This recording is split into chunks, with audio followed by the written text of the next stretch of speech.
नमस्कार, मैं हूं अमित सिंह और आप देख रहे हैं फर्स्ट बिहार झारखंड।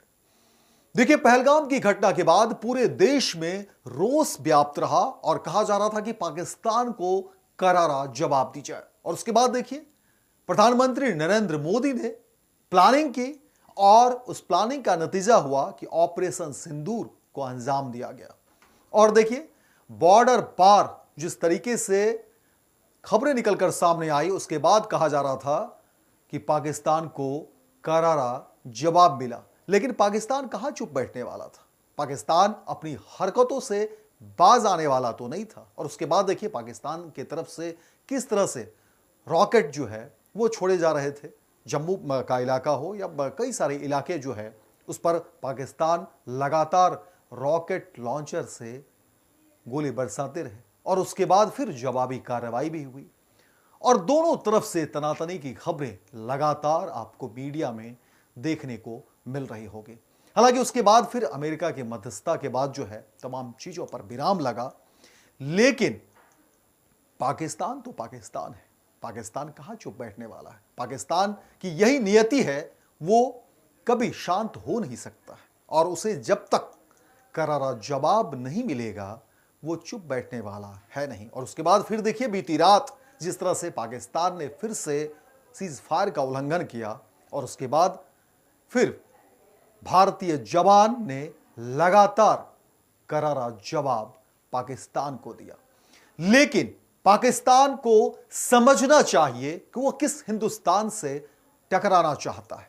पाकिस्तान को यह सोचना होगा कि वो किस भारत से टकराना चाहता है, क्योंकि यहां एक गांव ऐसा भी है जहां पर हजारों फौजी हैं। हम बात कर रहे हैं हिंदुस्तान के ही बिहार और बिहार के भागलपुर की। देखिए, ऑपरेशन सिंदूर की घटना तो हुई, पूरी तरह से पाकिस्तान को करारा जवाब मिला। लेकिन पाकिस्तान को यह समझना होगा कि यह हिंदुस्तान है जहां पर गांव में ही हजारों फौजी ट्रेंड हैं। यानी बिहार का वो गांव, हिंदुस्तान का बिहार और बिहार का वो भागलपुर, जहां पर कहा जा रहा है कि फौजियों का गांव। अब समझिए, तो कहां से पाकिस्तान, क्या कोई किसी भी रूप में जो है वो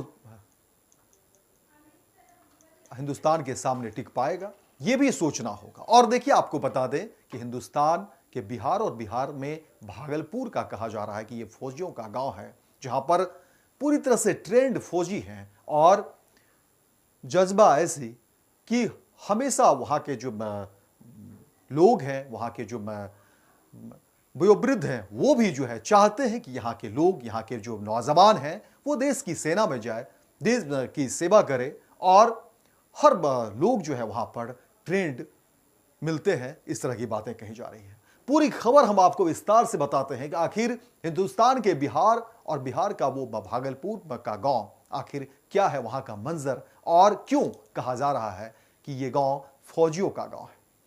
देखिए, जो खबरें निकलकर सामने आ रही हैं और जो तफसील जो जानकारी मिली है, उसमें आपको बता दें कि भागलपुर का जो ये गांव है, इसमें कहा जा रहा है कि यहाँ के तमाम जो युवा हैं, वो शुरू से ही उनकी कोशिश होती है कि वो चाहते हैं कि फौज में जाए, फौज की ट्रेनिंग ले। और गांव का माहौल भी ऐसा है कि लगातार जो है वहाँ के लोग हर तरफ जो है व्यायाम करते हुए दिखेंगे, एक्सरसाइज करते हुए दिखेंगे। और कहा जा रहा है कि अब तक जो है 1000 से ज़्यादा जो है वो देश की सेवा जो है वो दे चुके हैं। भागलपुर के इलाके में कहा जा रहा है कि 2 गांव ऐसे हैं जहां पर फौज की भर्ती में होने का जज्बा युवाओं के रग रग में बसा है। सुबह और शाम गांव की गलियों और मैदानों में युवाओं की टोली जो है वो दौड़ लगाते हैं, कसरत करते हैं, खुद को फिजिकल टेस्ट के लिए तैयार करते हुए देखा जाता है। और इन गांव का सैन्य इतिहास गौरवशाली रहा है। 1965 और 1971 के युद्धों में भी यहाँ के कई जवानों ने, कहा जा रहा है कि, भाग लिया। इन युद्धवीरों की प्रेरणा से पीढ़ी दर पीढ़ी युवा सेना में शामिल होते रहे। यही कारण है कि खुटाहा और कमरगंज को आज फौजियों के गांव के नाम से जाना जाता है। जब भी देश की सीमा पर हलचल होती है, इन गांव के लोग टीवी और रेडियो से चिपक जाते हैं। छुट्टी पर घर लौटने वाले सैनिक युवाओं को ट्रेनिंग देते हैं, बहाली की तैयारियों में मदद करते हैं और उन्हें देश सेवा के लिए प्रेरित करते हैं। और ये देखिए बिहार का जो भागलपुर का गांव है आज चर्चा का विषय है। लोग जानना चाहते हैं कि आखिर बिहार के इस गांव में क्या कुछ जो है खबरें निकलकर सामने आ रही है। और यही बातें पाकिस्तान को भी सोचना होगा कि वो किससे टकराना चाहता है, क्योंकि जहां गांव में ही 1000 से ज्यादा सैनिक हो फिर उस देश से क्या कोई टकरा सकता है। तो ये बड़ी खबर हमको आपको बता रहे हैं कि देखिए देश के एक राज्य और राज्य के एक जिले से जब छोटे से गांव में हजारों सैनिक वहां से निकलकर देश की सेवा करना चाहता हो तो फिर उस देश से क्या कोई टकरा सकता है। तो यही समझना होगा पाकिस्तान को। और हमारे सैनिक देखिए किस तरह से बॉर्डर पर डटे हुए हैं और चर्चा इस बीच भागलपुर के इन दोनों गांवों की हो रही है। तो फिलहाल इस खबर में इतना ही, दीजिए इजाजत। लेकिन दिन भर की तमाम खबरों को देखने के लिए आप देखते रहिए first Bihar Jharkhand. Panorama group, जो सोचता है वो करता है। ये लो मुंह मीठा करो, आज मैंने अपना जॉब छोड़ दिया। अब हम पूर्णिया वापस जाएंगे। जॉब छोड़ दिया है? मतलब ये घर कैसे चलेगा? हम करेंगे क्या? और माँ बाबूजी क्या बोलेंगे? इसलिए मैं एक और मिठाई का डब्बा लाया। अपने बिजनेस के लिए लोन अप्रूव हो गया। अरे लोन अप्रूव हो गया वो तो ठीक है, लेकिन पूर्णिया में हम रहेंगे कहाँ? अपना घर भी तो नहीं है वहाँ।